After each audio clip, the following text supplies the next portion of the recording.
সাল্লাল্লাহু সবচাইতে শ্রেষ্ঠ জিকির লা ইলাহা, এর চেয়ে শ্রেষ্ঠ জিকির আছে? কথা বলেন। বিশ্বনবী বললেন, মান ক্বালা লা ইলাহা ইল্লাল্লাহ সিদকান মিন কলবিহি, একনিষ্ঠতার সাথে অন্তর থেকে কেউ যদি জীবনে একবার বলে লা ইলাহা ইল্লাল্লাহ দাখালাল জান্নাহ, তার যদি পাপ থাকে, অন্যায় থাকে, ওই পাপ আর অন্যায়ের শাস্তিগুলার পরে কোনো না কোনো দিন আমার ওই বান্দা জান্নাতে ঢুকবে। একবার যদি খালিসান মিন কলবিহি সে পড়ে লা ইলাহা ইল্লাল্লাহ, তার জন্য জান্নাতকে অবধারিত করে দিয়েছে কে?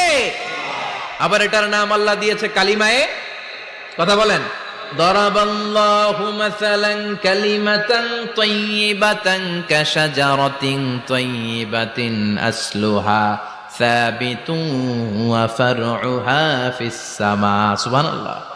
পবিত্র বাণী, এটা কালিমায়ে তাইয়্যিবা। আবু সাঈদ